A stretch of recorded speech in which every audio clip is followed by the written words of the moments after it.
I'm Brenda. And I'm Jessica, and you're listening to the Lifting You Higher podcast, where we like to take heavy topics and lighten them up. Our goal is to encourage and lift you up on this journey we call life. So grab a cup of coffee, sit back, and enjoy.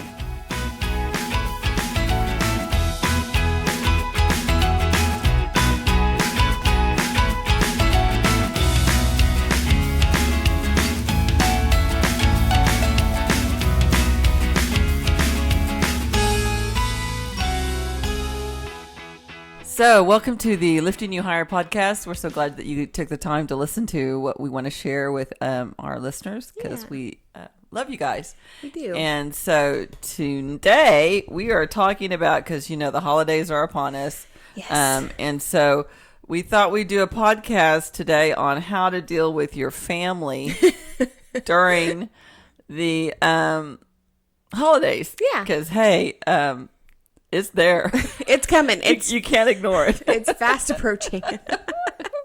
And I think if you thought last year was wild, you know, last year you may have escaped some. Yes, yeah. Because you didn't, go out, and we were told not to, go out and socialize and everything. So you might have escaped last year. Well, I didn't really listen, but I'm sure some of you did.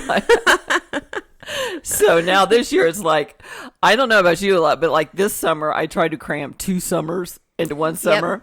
And so now the holidays are here. So we're going to try to cram 2 holidays into one holiday, to make up for what was lost last year. And so in doing so, we're going to have family members that we have to deal with. And so it's like, it's there in your face how to handle it. So I thought one of the first things that God taught me, and this is true with anything, is that you just have to set boundaries. For me, Absolutely. It's like I was like, I'm one of those girls that always leaves the party too late. I'm the last one to leave. Yeah. And so it's like, Brenda, you need to know when to leave the party. Mm-hmm. And so we need to set your boundaries, because you're staying too long and it's just too much. Because when I visit family members, I have to visit family members that do not have Jesus in their heart, most of them. And so I'm dealing with non-believers. And so that in itself is quite a big hurdle. Yeah. And then we're thrown together, mashed all together, having to, work with each other, interact with each other in a social gathering. So how do you do that? So the first thing he says is you're going to set boundaries. You're staying way too long. And so for me personally, my boundary is 3 nights. I never stay past 3 nights. That's it. Period. If you drive in on one, that's 1 night. Then you got 2 nights. Then you're out of there. That's your boundary. And I was like, okay. I felt when that happened, it was like so much relief came off me, because I was like, I felt like I was having to stay like 4 or 5 days. And it was just too much. Yeah. It's too much. And I was like, so. Well, especially if you have family that, don't know Jesus, and then that can just make it 10 times worse. Yeah. So, but yeah, I agree with setting boundaries. We don't normally have to travel for holidays, because of all of our family, but we do have to coordinate. And so sometimes I have to set boundaries as of, no, like, this is the time I can allot, because I have, the other half of the family. And so just trying to, honestly, like for Thanksgiving, we normally combine, like my husband and I's family, we just all get together. This year, that's not going to happen, I don't think. But Christmas, of course, we separate. But yeah, it's just, I agree with like the whole time too. Because like if I'm over at my family's house, I'm like, yeah, we've been here for like 4 hours. It's time to go. Or, something like that. 4 hours is easy, child. Try I know, 3 days. Yeah, I know. No, I think I feel really blessed that I don't really have to travel out of town. I mean, I would for my extended family, but the farthest we would really have to travel is like an hour and a half away. So, okay. Well, for me, it is a drive. It's like a 4.5 hour drive to get there. So, which that's fine. That's not all of that is an added expense. Sure. You got gas and whatnot to get there. And so it was like, that was the next boundary. It was financial. Okay. You have X amount of money to spend on this vacation. It's not really even a vacation. No. But again, I'm taking my personal time off. Right. You have X amount of days. So now let's set boundaries financially.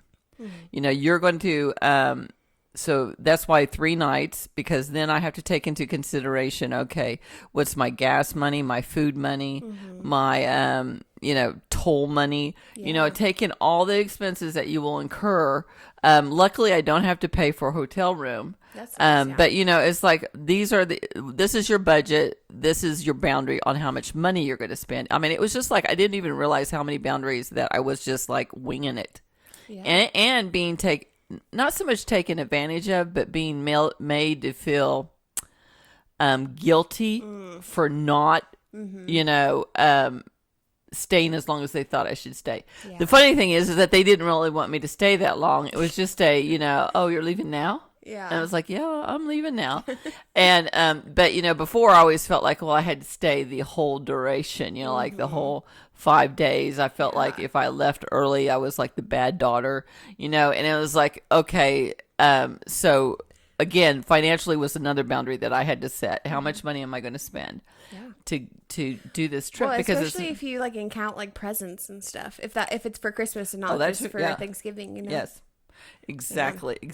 And what do you bring contribution for Thanksgiving? Okay, I don't live across town.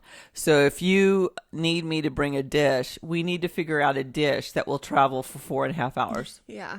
And not give someone salmonella or food poisoning, because it traveled 4.5 hours. So don't give me the broccoli rice casserole, because that's not going to work. No, you know what I mean? Last. Yeah. That literally 1 year, that's what the conversation was. I was like, okay, just stop right now. It's like, I cannot bring broccoli and rice casserole because it's not going to, unless you want somebody to get sick. I mean, I don't have the means to keep it hot in my car for 4.5 hours. I don't have a, Bunsen burner or something. I mean, I guess you could always just drive there with your ingredients and make it. Right. There, exactly. Yeah. Do that. Again, that's, like you have your 3 days. Is that gonna, are you gonna have enough time? But then you don't have to keep my groceries cold, while I'm traveling. Or, again, part of the budget is, okay, when I get there, I'll go to Walmart or whatever and buy the groceries. Again, this is part of the budget of what you're spending for this family get together. So again, what's your boundaries? Okay, I'm going to do this, and this. And then, of course, for me, the reason why I didn't want to make it when I got there is that, I have family members that are very particular about how they want their kitchen to be kept. And so, if I'm going to bring something that has to be constructed there, made there, Sure. I have to take in consideration that I'm going to have that looming over me. Yeah. Am I keeping the kitchen pressure. clean enough? Am I, are they standing in the doorway watching me? It's like, okay, well, are you going to put that dish away or, clean this? I'm going to have that added pressure added to the whole experience. Yeah. And so, you need to take that into consideration, and you need to ask God ways around this. It's like, okay, I'll bring the dinner rolls. Hello? Yeah, that's easy. That's easy and just Easy peasy. Easy peasy. Yeah. It doesn't require, heating or cooling. And, who doesn't love a Hawaiian dinner roll? I mean, Have you ever been a Hawaiian dinner roll you didn't love? no. No. I love wine dinner rolls. So, or whatever one brand you love. Yeah. So anyway, so it was, that was like a revelation. I was like, oh, let's do that or something. And, so again, that's another get around that you have to really, God will reveal these things to you. And they sound like stupid things. Like, what does God have time to do that? That's what he wants you to do. But I'm sorry, God is a God of details. Yes, right. Have you, just random thought. Have you seen a black widow spider? Like, yes, it's poisonous and kind of scary, but it's beautiful. Have you seen butterflies? And not one is the same. Let's do butterflies. Spiders Okay. yeah. All right. Yeah. Butterflies, they're not all the same. Like, they might be the same kind, like monarchs, and they might have a similar pattern, but they're like snowflakes. So, Yep. come on. Yeah. So that was a fantastic idea. And then, so again, it was just all about boundaries that were protecting me and also protecting them, because you want to leave a good experience behind. You don't want to wear yourself out spiritually and physically, and then remember Thanksgiving of 2021, that was going to go down the history books of our family of, when we were almost swinging at each other, so you don't want that kind of you don't want that. So that's the first one, is set boundaries and ask God for the boundaries that you're going to set, and then stick to them. Don't let people guilt you out of, giving them up, because God set them for you for a purpose, to protect you and to protect them. Yes. And then the second thing is, you have to remember that you're dealing with people that are not born again, that do not have Jesus in them. And so they're not going to comprehend. I mean, the Bible states that clearly. They do not comprehend what you are all about. Yeah. And so trying to expect them to understand where you're coming from is just not going to happen. I mean, to tell you the truth, there's tons of things I would love to share with my family, but it's just going to fly over their heads. And they're going to get that glassy-eyed look, like, oh my gosh. Well, and I think part of that is just discernment to know whether or not your family is ready to have that conversation. Right. Because, I mean, not all extended family is, unbelievers. I mean, we're not saying that, but, they might, if they are, I don't know where he's going with that. But anyway, if they aren't believers, then it's going to be difficult for them to understand. And especially, like, you don't want to be sharing the gospel necessarily when there's a ton of people around, lots of activity, lots of, like, movement, Right. Yeah, so that's just, I hate to say this, it's going to sound like a negative Nelly, but do not go there with expectations of how people are going to receive you. Yes. And they're not going to comprehend what you have to share for the most part, because it's going to be above them. And I don't mean above them in is that you look down on them. It's just that they have not been born again. They're not ready. So they're not ready to receive it.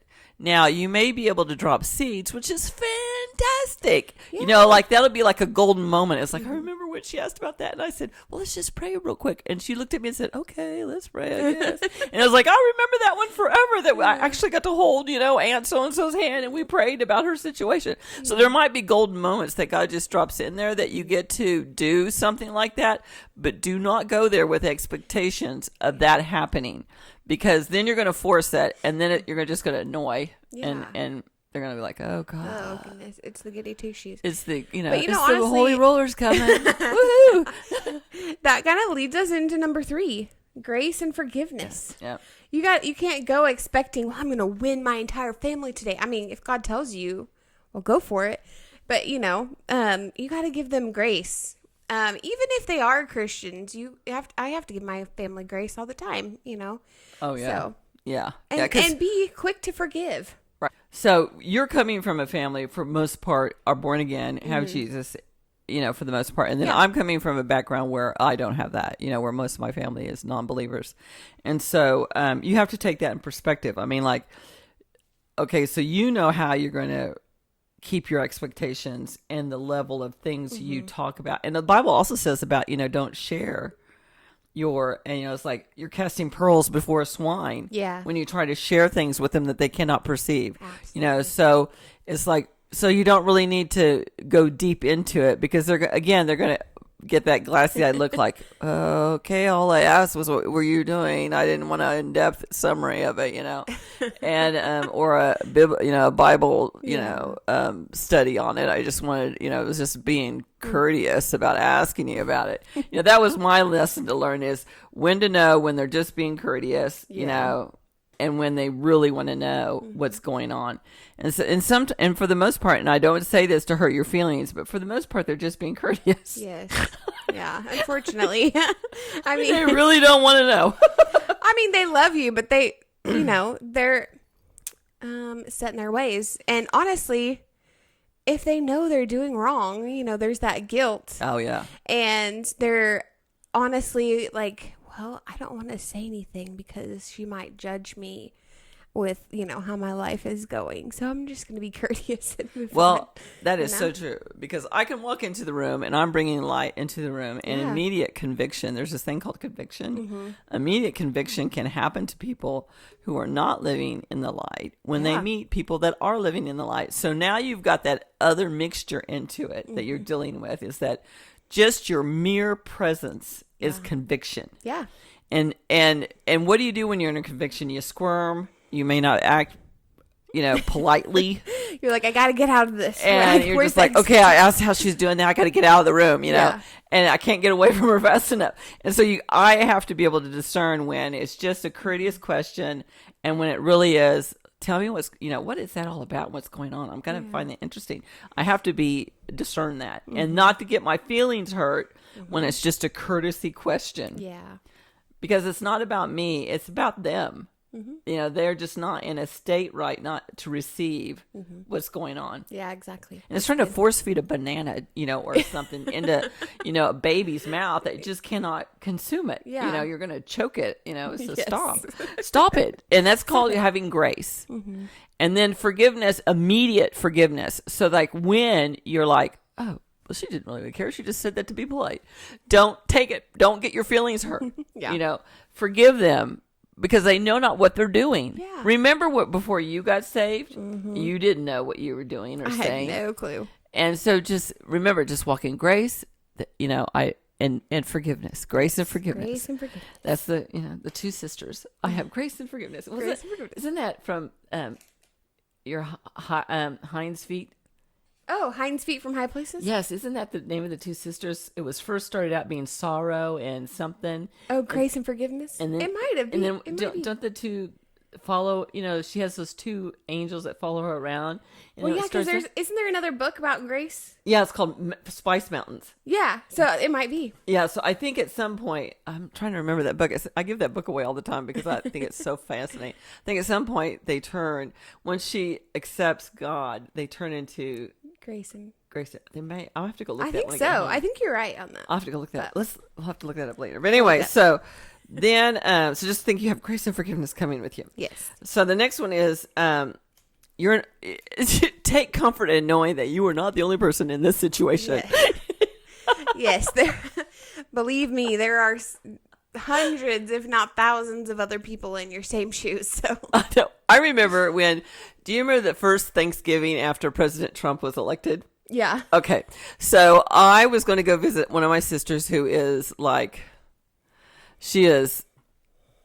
her family is completely on the opposite party. Okay. And she said, I'd like you to come visit, but I don't know how this is going to work. And I said, well, we are not the only family that are going to have a Thanksgiving with this issue. Yeah. I said, so why don't we just make it a table, anything political? There's no conversation about politics. There's 100 billion other topics out there that we could discuss. Just no politics. That's the rule for Thanksgiving. Yeah. And she said, oh, I love that idea. That's a great idea. And I said, it'll work. If just everybody respects the no politics conversation. And it went really well because we did. There's one little time where she caught my nephew and I discussing something, and she goes, hey, remember the no politics rule. And we're like, oop, you're right. So, we hadn't got to an escalated level, where somebody was getting offended. We were just kind of like a little snippet. And she goes, oh, I was like, you're right. And my nephew was like, yeah, you're right. I'm sorry, I forgot. So we kind of just slide into it by accident. Yeah. So anyway, that's the rule we made that Thanksgiving. And so just know that you're not the only one that has that. There are tons of, that's why people drink so much. Yes. Well, and honestly, think about it, you guys. Like, honestly, when is the highest suicide rate? Yep. It is now. It is during the holiday season. Why? Because families are tough. Like, there are so many, blended families, divided families, kids with no family, So you're not alone in this. Everybody is dealing with something there. I know. Take comfort in that. Yeah. I do. I'm like, I'm not the only one that's got a messed up family. Okay. And so it's not unique. And it's just part of life. And, so you're dealing with people that you're dealing with emotions. You're dealing with baggage. Mm-hmm. You're dealing with probably maybe not good situations. And, and it's a chemistry lab project that is it's just Not to it's explode. not your goal is to not let it explode. Well, just think of it this way: like we all each carry our own baggage, right? So we're all bringing our own baggage into our family situation, and we feel most comfortable most of the time with our own family. Yeah. So it just kind of comes out, and we word vomit it everywhere, and so that's why it's good to have those boundaries and be able to say, "Let's table this for another time." Which leads us to number 5. Yeah. Because you're dealing with your family and you come with your baggage, they know what buttons to push Yes. to get you going.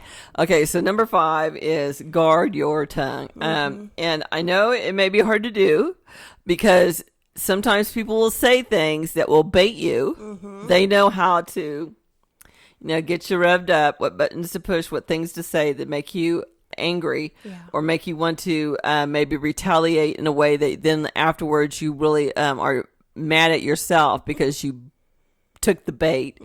And so it's just guard your tongue. And I know sometimes that's hard because, trust me, I know it's hard because then you just end up, you feel like, well, I just, they make me look like the fool and then I just have to leave because, I can't, I'm not saying to be a doormat and take abuse. That's a whole nother level of something. I'm talking about guard your tongue. Don't take the bait, no matter how hard it is, because you're not going to come out the winner. Yes. Yeah. Absolutely. Even if you're right, you're not going to come out the winner. No, because they know what buttons to push, so they're just going to keep on. But you can say, wait, this is about to make me, say something I'll regret or like explode. So I'm just going to take a step back and work around it, go around like whatever that's happening. So, I mean, I know exactly how hard this is. Trust me when I tell you, I know how hard it is. I am, and I'll share a personal story for you. So I have a brother-in-law who likes to call me. I have an aunt, my mother's sister, who has passed away, and she was an interesting woman.